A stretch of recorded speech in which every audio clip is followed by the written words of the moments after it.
ก็เยี่ยนทานประธานคณะประธานที่เคารพทุนอย่างสูงก็เยี่ยมมาทานสมาชิกสภาแห่งศาสตร์ที่นับถือทานผู้แทนกองประชุมที่นับถือแดงแพงทั้งหลายยังสันข้าพเจ้า ตั้งนาให้กระทรวงศึกษาธิการและกีฬา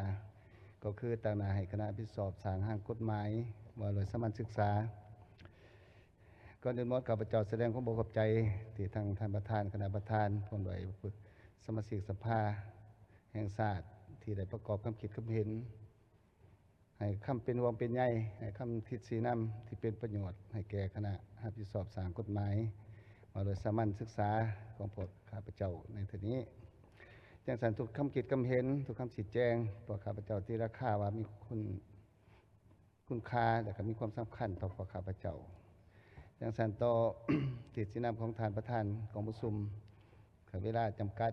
ข้าพเจ้ากับสิชี้แจงบางอันที่ติดพันกับขอเสนอหรือว่าคำคิดคำเห็นของสมาชิกสภาแห่งศาสตร์มณฑลมิตรข้าพเจ้าอยากชี้แจงที่ทางผู้แทนของประชุมได้มีคำคิดคำเห็นข้าพเจ้าคิดว่าเป็นประโยชน์หลายให้แก่การปรับปรุงกฎหมายสามัญศึกษาของพวกเราทั้งเป็นพื้นฐานอันสำคัญโดยเฉพาะแมนผู้แทนกองประชุมได้เสนอเกี่ยวกับเรื่องการศึกษาภาคบังคับโดยบ่เสียค่านี้อยู่ในจุดนี้ก็เป็นสิ่งที่สำคัญที่พวกเราต้องได้คนคิดน้ำกันเพราะว่าการศึกษาภาคบังคับนี้พวกเราได้อิงใส่รัฐบัญญัติของรัฐบาลเลขที่02ของประธานประเทศแต่วันที่17มิถุนายน2021แต่อยู่ในนี่การศึกษาภาคบังคับนี้กันว่าเลยก็รวมทั้งประถมศึกษาและมัธยมตอนต้นอยู่ในคำว่าการศึกษาภาคบังคับบ่ได้เสียค่านี้อยู่ในรัฐบัญญัติของประธานประเทศก็ได้ระบุชัดเจนโดยเฉพาะที่บ่ได้เสียค่าในการลงทะเบียนประจำปีสอบเสียงภาคเรียนสอบเสียงเดือนสั้นสอบเสียงจบสั้นบัตรเข้าห้องสอบเสียงประกาศนียบัตรใบคะแนนปึ่มติดตานกำเฮียนบำรุงรักษาปึ่มแบบเพียนการศึกษาชั้นประถมและมัธยมตอนต้นถ้าจะกำหนดอยู่ในนี้คณะพิสอบของพระข้าพเจ้าก็จะได้นำเอาไปพิจารณาตื้มเพื่อเป็นบทอิงในการปรับปรุงให้แก่ การศึกษาภาคบังคับที่ผู้แทนสนใจหันบัดนี้ปัญหาที่2ข้าพเจ้าจะชี้แจงทางนายคณะพิสอบนี้โดยเฉพาะเป็นการปรับปรุงระบบสามัญศึกษาโดยเฉพาะเป็นปรับปรุงการปีเรียนจาก543มาเป็น633นี้อันนี้พวกข้าพเจ้าก็รับเอาไปค้นคว้าพิจารณาแต่อยากเสนอผู้แทนกองประชุมทราบตื่มว่ากระทรวงศึกษาธิการและกีฬาของพวกเขาก็ได้ดำเนินได้ค้นคว้าได้เหตุการณ์วิเคราะห์วิจัยได้สำรวจหลายอันได้ค้นคว้าข้อมูลบรรดาประเทศเพื่อนมิตรหรือว่าบรรดาประเทศอื่นๆที่ใส่ระบบ633ในทั่วโลกนี้จังสารผ่านการค้นคว้าวิเคราะห์วิจัยก็เห็นหลายอันมีอันดีแต่ก็มีสิ่งท้าทายหลายอันจังสารหันเป็น633นี้อยากยกให้เห็นว่าด้านดีนี่ก็มีโดยเฉพาะแม่นนักเรียนจะได้มีความรู้ความสามารถในการค้นคิดมีความรู้พื้นฐานที่นักแน่ได้ขึ้นเป็นต้นในวิชาภาษาลาวคณิตศาสตร์เพื่อเรียนต่อในชั้นมัธยมตอนต้นเป็นการพัฒนาระบบการเรียนการสอนในสปปลาวให้เทียบเท่ากับภาคพื้นฐานสากลอันนั้นเป็นด้านดีแต่สิ่งท้าทายก็มีหลายอันก่อนจะหันเป็น633นี่ทางคณะวิสอบของเราก็ได้ค้นคว้าก็มีสิ่งท้าทายอยู่9อัน1นี่ตอนได้เตรียมพร้อมทั้งด้านพื้นฐานของรางของเรียนประถมในขอบเขตทั่วประเทศเพื่อรับนักเรียนชั้นประถมศึกษา1ห้องพร้อมทั้งเฟอร์นิเจอร์และวัตถุอุปกรณ์รับใช้ในการเรียนการสอนให้เพียงพอ2แต่ได้ปรับปรุงพัฒนาหลักสูตรชั้นประถมศึกษาจากป .5 มาเป็นเรียน6 ปีปัญหาที่3แต่ได้ปรับปรุงพัฒนาหลักสูตรมัธยมศึกษาตอนต้นจากเรียน4 ปีมาเป็น3 ปี4แต่ได้ปรับปรุงและพัฒนาหลักสูตรชั้นมัธยมศึกษาตอนปลายจากม .5 ม .7 มาเป็นม .4 และม .6 หาโรงเรียนประถมในท้องถิ่นที่มีการขาดเคินครูจะเฮ็ดให้ครูแบกหาภาระเพิ่มเติม6ต้องได้เพิ่มห้องเรียนในชั้นประถมศึกษาประมาณ 7,000 กว่าห้อง 7ครูสอนในสัตว์มัธยมตอนต้นขาดคะแนนจะเหลือเพียงแต่ 2,000 คนและต้องได้รับการบำรุงรักษาไปสอนอยู่สันประถมตื่ม8เพื่อให้มีครูเพียงพอกับการขยายให้แก่โรงเรียนประถม1 คนต่อห้องเรียนในขอบเขตตัวประเทศขาดคะแนนสนองครูประถมอย่างน้อยเป็น 4,900 คนและสิ่งท้าทายตัวที่เก่านี้ต้องได้ใช้เวลาในการผลขอวิจัยศึกษาความเป็นไปได้ในการปฏิรูประบบการศึกษาสมานจากระบบ543มาเป็น633อันนั้นเป็นสิ่งท้าทายแต่คณะพิสอบพวกเขาก็จะพยายามค้นคว้าปฏิบัติตามที่แนะนำของกองประชุมในปัญหาที่2ข้าพเจ้าจะชี้แจงบางอันปัญหาที่3ข้าพเจ้าจะชี้แจง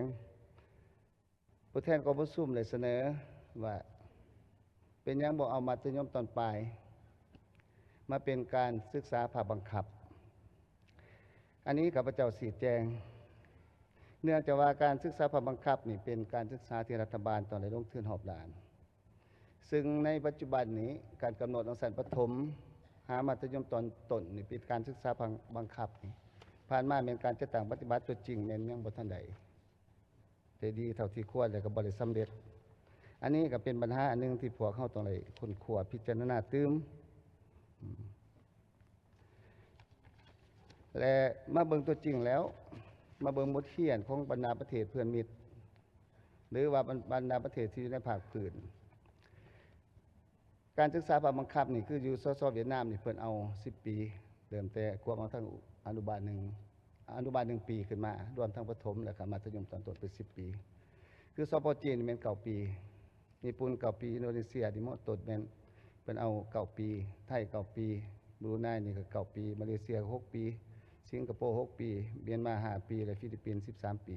อันนี้เพิ่นถือเอาเป็นการศึกษาภาคบังคับเฉพาะเฮาก็แม่นรวมกับ9 ปีบัดนี้เฉพาะหลักสูตรโรงเรียนสามัญวิชาชีพนี้พวกเขาจะได้ปรับปรุงสอดคล้อง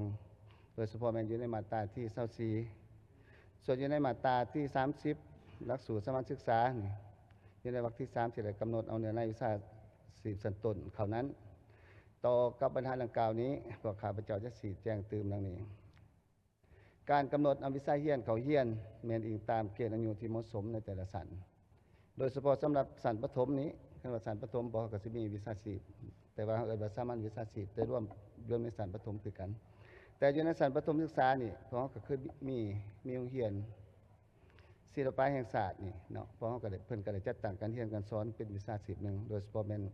ศิลปะบ่กายกรรมหมอลำนักกีฬานักขวดลายซึ่งเป็นวิชาที่ต้องการส่งเสริมและพัฒนาตั้งแต่น้อยไปเฉพาะสำหรับมัธยมตอนต้นแม่นเรียนวิชาชีพพื้นฐานนี้วิชาชีพโดยเฉพาะแม่นวิชาเทคโนโลยีข้อมูลข่าวสารทัดนี้ปรุงแต่งปลูกฝังกสิกรรมที่ที่พันกับการร่วมชีวิตประจำวันสำหรับ มัธยมตอนปลาย เป็นวิชาชีพแบบคู่ขนานโดยจัดห้องเรียนวิชาปลูกฝังเลี้ยงสัตว์ติดตั้งไฟฟ้าในอาคารตัดเย็บสร้างจอโลหะเฟอร์นิเจอร์ใหม่และ การสอบแปลงคอมพิวเตอร์สำหรับมัธยมตอนปลายอันนี้มันสำหรับหลักสูตรสามัญศึกษาอยู่ในมาตราที่24และมาตราที่30งั้นพวกเขาจะได้ปฏิบัติหรือว่าค้นคว้าพิจารณาตาม ความเป็นไปได้ที่ข้าพเจ้าได้เสนอสำหรับผู้แทนได้เสนอว่าผู้มีปัญหาหันเอาออกเพื่อบ่ให้เป็นการส่งเสริมและได้นิยามไว้อยู่ในมาตราที่3แล้วหัน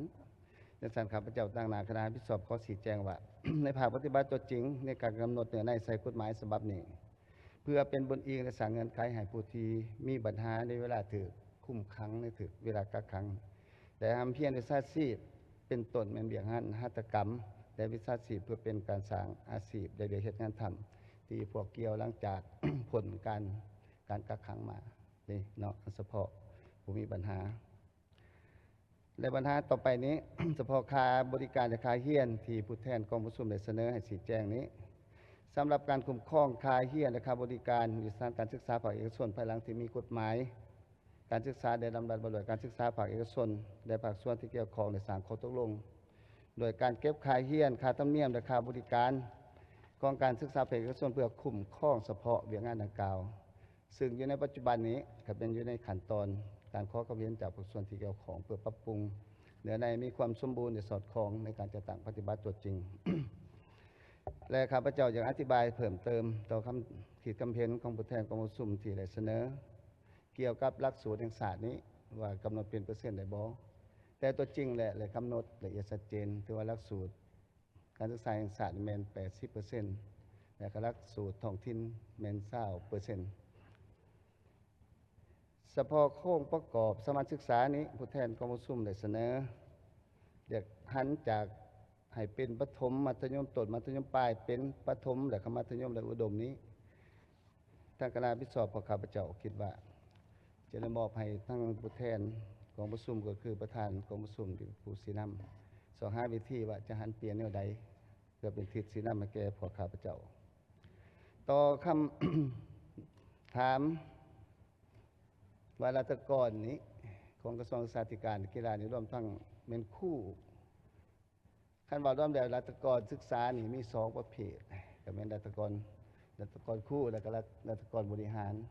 นี่เนาะอย่างสันยกตัวอย่างว่าในปีผ่านมานี่พวกเขามีรัฐกรทั้งหมดนี่ 7,000 ครัวก็อยู่ได้ก็มีรัฐกรคู่กับ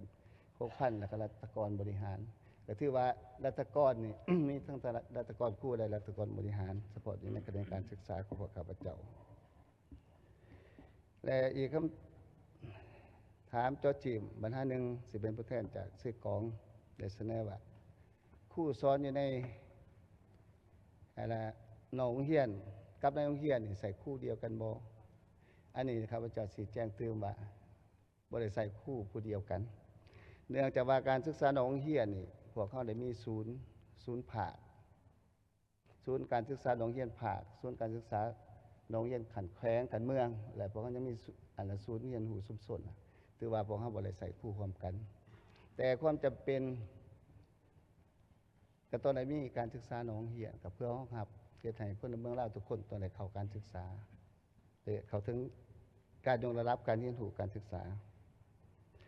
สภาผู้แทนกองประชุมได้เสนอข้าพเจ้าก็สิแจ้งเพิ่มเติมเกี่ยวกับการศึกษาก่อนเรียนนี้ก็ถือว่าอยู่ในกฎหมายว่าด้วยการศึกษาก็ได้ระบุแต่พวกเขาได้มีลำดับว่าด้วยการศึกษาก่อนเรียนจึงสันพร้อมกับอิงใส่อะไรลำดับตัวนี้เป็นบทอิงในการพัฒนาเด็กต่อใส่กับสามัญศึกษาหันส่วนบรรดาขอเสนอต่างๆที่ผู้แทนกองประชุมได้ประกอบคำขีดคำเห็นและก็เป็นคำเสนอข้าพเจ้าคิดว่าเป็นประโยชน์หลายก็มีหลายอันกับประมาณอยู่12ขอเสนอกันล้วนแล้วแต่ที่ผ่านกับคณะพิสอบของเขาจะได้นำเอาไปคนขั่วพิจารณาตื้มจังสันการประกอบคำคิดคำเห็นสีแจงบางอันข้าพเจ้าค่ะตานาคณะพิสอบก็สามารถสีแจงได้บางอันส่วนว่าบางอันบางคำคิดคำเห็นคำสักถามบางอันพวกข้าพเจ้าก็สิได้รับเอาไปเบิดแต่ก็ขอแสดงความเคารพเป็นอย่างสูงต่อคำสีแจงคำแนะนำคำให้ทิศเนื่องทางควบเป็นห่วงเป็นใหญ่ของประเทศกองประชุมที่ได้ยกขึ้นในมื้อนี้สังสรรค์ทุกคำคิดคำเห็นทุกสิ่งทุกอย่างพวกข้าพเจ้าจะนำเอาไปค้นคว้าพิจารณาและจะไปปรับปรุงเดี๋ยวจะได้งานคืนต่อกองประชุมในครั้งต่อไปสังสรรค์ข้าพเจ้าขอแสดงความขอบใจนำท่านประธานคณะประธานสมาชิกสภาแห่งชาติทุกท่านที่ได้ประกอบคิดคำเห็นสวยพอข้าพเจ้าขอขอบใจ